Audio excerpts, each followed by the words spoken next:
نہیں ہوتی. انہی میں سے ہم پاکستانی بھی ہیں. ہمیں اپنے نظریے پہ واپس آنا ہوگا. دو قومی نظریے پہ یہ ملک حاصل کیا گیا تھا. آگے بڑھانے کا سوچو.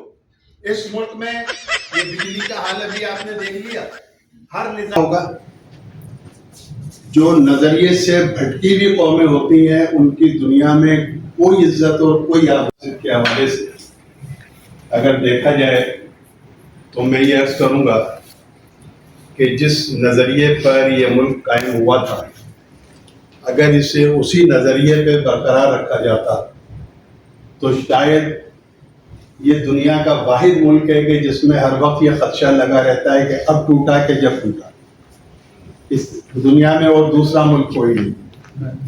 یہ وجہ صرف اپنے نظریے سے منحرف ہونے کی وجہ سے آج ہم یہاں تک پہنچے ہیں.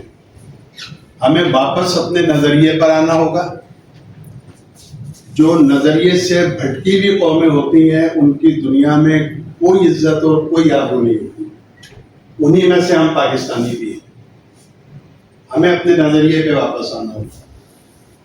دو قومی نظریے پہ یہ ملک حاصل کیا گیا تھا لیکن یہاں آتی زبان کی بنیاد پر قومیتیں, عقیدے کی بنیاد پر قومیتیں, ان سب کا ہمیں سامنا کرنا پڑا, جس کی وجہ سے جو ہجرت کر کے یہاں پر مسلمان آئے وہ مسلم قوم کی حیثیت سے آئے تھے, لیکن یہاں آ کر جو اجنبیت کا احساس ہوا کہ ہم کس زبان کے قوم میں اپنے آپ کو سمائیں, یہ ان کے لیے ایک بڑا دردناک پہلو ہے جو آج تک ہے اور بہت بڑا مسئلہ بنا. پاکستان میں جتنے بھی مذاہب کے لوگ ہیں, جتنے بھی زبان بولنے والے ہیں, ان سب کو واپس نظریہ پاکستان کی طرف لوٹ کر آنا ہوگا اور اسی جذبے کے تحت ہمیں قائدین پاکستان جو تحریک پاکستان کے قائد تھے ان کے نقش قدم پر چلنا ہوگا.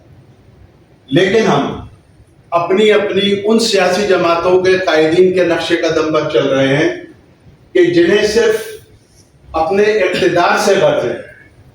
اگر اقتدار سے محروم ہو گئے تو دوبارہ اقتدار میں کیسے آنا ہے, وہ اس کے لیے پبلک کو موٹیویٹ کرتے ہیں کہ اب دوبارہ اقتدار میں آنا ہے.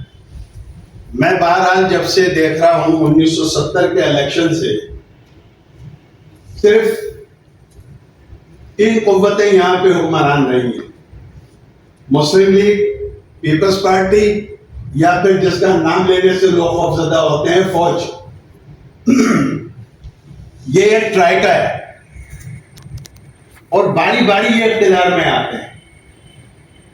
لیکن 2018 کے الیکشن میں ایک قوت نے اپنی باری تحریک انصاف کو دے دی. اب وہ گلے پڑی ہوئی کہ اسے کیسے اپنے گلے سے اتار کے پھینکا دے. مقصد یہ ہے کہ جب اپنے مفادات کی سیاست کرو گے اور ملک کی سالمیت پہ داؤ پر لگا دو گے تو پھر وہ ملک ایک عام آدمی کے لیے رہنے قابل نہیں رہتا. تو ہمارے اس ملک میں قرارداد مقاصد اگر آئین کا حصہ نہ ہوتی جو قائد ملت اور شہید ملت خان لیاقت علی خان نے پیش کی تھی اور اتفاق رائے سے منظور ہوئی تھی, صرف یہ قرارداد مقاصد اس حد تک ہمارے کام آ رہی ہے کہ آج ملک ہمارا باقی ہے. باقی مقصد سے ہٹی ہوئی قوم ہم لوگ ہیں. ہم اپنے مقصد سے ہٹے ہیں. ہم نے, ہماری تحریک پاکستان کی قیادت نے جس راہ پر ہمیں ڈالا تھا ہم اس راستے سے ہٹے ہوئے لوگ ہیں. کیوں بنانا چاہتے ہیں؟ مشرقی پاکستان ہم دیکھ چکے ہیں. جب عوام اور فوج کو مد مقابل لایا گیا تو کیا انجام ہوا ہمارا؟ آدھا ملک ہمارا چلا گیا. آج پھر اگر وہی فضا بنائی جا رہی ہے تو پھر ہمارا ملک جو ہے اسی خطرے سے 2-4 ہو رہا ہے کہ جن 3 حصے ہو جائیں گے اور 4 حصے ہو جائیں گے. تو بھائی اللہ کا واسطہ عوام کی طرف دیکھیں, عوام کے مسائل کی طرف دیکھیں. آپ اپنے اقتدار کے حصول کے لیے عوام کو قربانی کا بکرا نہ بنائیں. بھلے وہ وکلا ہوں, میں وکلا کے حوالے سے بھی بات کر رہا ہوں کہ ہمیں کسی ایسی تحریک کا حصہ نہیں بننا چاہیے جو ملک کی سلامتی کو خطرے میں ڈالے یا ملک کو پیچھے کی طرف لے جائے. اور بالکل ہمیں کسی ایسی بات کا حصہ نہیں بننا چاہیے کہ اقتدار کس کو ملنا چاہیے. بھائی جنہیں اقتدار ملے گا بھلا تو ان کا ہوگا نا. عوام کو کیا مل رہا ہے؟ آج تک ہم نے تو عوام کو کچھ ملتے نہیں دیکھا سوائے ایک سیاسی کارکن کو قربانیاں دیتے ہوئے. پر وہ تحریک پاکستان کے بعد اس ملک میں جتنی بھی تحریکیں چلی ہیں سب سیاستدانوں کے مفادات کے لیے چلی اور اپنے اپنے مفادات کے لیے چلی. بہرحال میں بھی بہت زیادہ وقت نہیں لینا چاہتا. میری گفتگو میں تو بہرحال یہ ایک ایسی دل کی آواز ہے جو آپ لوگوں کے سامنے میں پیش کر رہا ہوں. شاید کہ کسی کے دل میں اتر جائے میری یہ بات. بھائی اللہ کا واسطہ ملک کی سوچو, اس ملک کو آگے بڑھانے کا سوچو. اس ملک میں یہ بجلی کا حال ابھی آپ نے دیکھ لیا. ہر نظام ہر چیز الیکٹرک پر جا رہی ہے, الیکٹرک ہمارے پاس ہے نہیں. اور وہ نظام کیسے چلے گا؟ ہمارے یہاں رجسٹریشن کا کام ای رجسٹریشن کے ذریعے ہو رہا ہے. اب جب بجلی نہیں ہوتی تو سب ہاتھ پہ ادھرے بیٹھے ہوئے, کمپیوٹر چل ہی نہیں رہا, ڈیٹا چل ہی نہیں رہا, نیٹ چل ہی نہیں رہا. تو یہ جو بنیادی مسائل ہیں یہ ریاست بہت اچھی ہے. اللہ نے اس ریاست کو ہر نعمت سے نوازا ہے, لیکن بس جو ہمیں مقتدر طبقہ ملا وہ ہمارے لیے نعمت ثابت نہیں ہوا. انہوں نے پاکستان کی نعمت سے اپنے گھر بھرے, اپنی تجوریاں بھری, اپنے مفادات حاصل کیے, لیکن پاکستان کو بنانے کے لیے نہیں سوچا. اس ریاست کے حکمرانوں نے یہاں کے عوام کو نہ پینے کا صاف پانی دیا, نہ سیوریج کا نظام صحیح بنا کر دیا.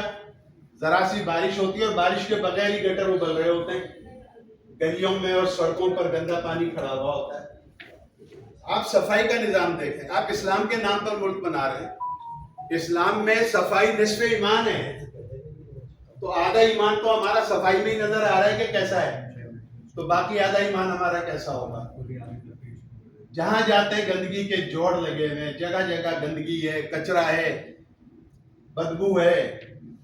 تو یہ سارا نظام جو چل رہا ہے, لوگ تنخواہیں لے رہے ہیں, چیک اینڈ بیلنس کچھ بھی نہیں ہے. جو ہیڈ ہے وہ اپنے مہاتے تو سے کام لینا نہیں جانتے, اس لیے کہ سب کے ہاتھوں میں گندگیاں لگی ہوئی ہیں, کوئی کلین ہینڈ نہیں ہے. اس لیے وہ اپنے مہاتحت کو بھی رشوت لینے سے نہیں روک سکتے, اس لیے کہ خود اس سے زیادہ لے رہے ہیں. تو اس ملک کو بنانے کے لیے, سنوارنے کے لیے ہمیں ان ساری قوتوں کو جو ہماری سیاسی ہیں, عسکری ہیں, سماجی ہیں, یا جو بھی ہماری ایسی یہ ساری نمائندگی کرنے والے لوگ ہیں, انہیں صحیح ڈگر پر آنا ہوگا. انہیں پاکستان کی سوچ پیدا کرنی ہوگی, انہیں لسانیت سے نکلنا ہوگا, انہیں فرقہ واریت سے نکلنا ہوگا, انہیں شدت پسندی سے نکلنا ہوگا. کسی بھی قسم کا کوئی جرم اگر کسی سے سرزد ہو رہا ہے تو اس کو اپنے جرم کے لیے دفاع کا حق دیے بغیر عوام اگر اپنے ہاتھوں سے سزا دینے لگ جائے تو پھر وہ ملک تو لاقانونیت کی نظر ہو گیا. آج ہمارے یہاں یہی ہو رہا ہے, آج ہمارے یہاں یہی کچھ ہو رہا ہے. ہم لاقانونیت پر اتر آئے, ہم اپنے فیصلے سڑکوں پر کر رہے ہیں, ہم اپنے فیصلے گلی محلوں میں کر رہے ہیں, جس کا جو دل چاہ رہا ہے کہ اچھا اس سے یہ سزا سرزد ہوئی ہے. آپ دیکھیے نا, ڈکیتوں کو پکڑتے ہیں, جلا دیا, ٹھیک ہے, بہت بڑا کام کر رہے ہیں, اور ہم نے تو ڈکیتوں کو اپنے دروازوں پر دیکھا ہے کس طرح سے وہ آ کر لوٹتے ہیں. لیکن پھر بھی انہیں قانون کے حوالے کرو بھائی, انہیں آگ کیوں لگا رہے ہو, انہیں جلا کیوں رہے ہو؟ اور قانون اللہ ماشاءاللہ ہم وکیل ہیں, ہم سے زیادہ کون جانتا ہوگا کہ اس کی شکل کتنی بگڑی ہوئی ہے. تھانوں سے شروع ہو کر عدالتوں تک ہم دیکھ رہے ہیں, انصاف نام کی کوئی چیز نہیں. جہاں تک ترمیمات کا تعلق ہے, آئین کا حلیہ تو آپ نے ترمیمات کر کے بگاڑ ہی دیا ہے. اب اس مرتبہ اگر پھر آئین میں ترمیم کرنے کا سوچ رہے ہو تو اسلامی نظام عدل کے حوالے سے کوئی ترمیم کر لو تاکہ لوگوں کو سستا انصاف تو مل سکے. بہت شکریہ. السلام علیکم.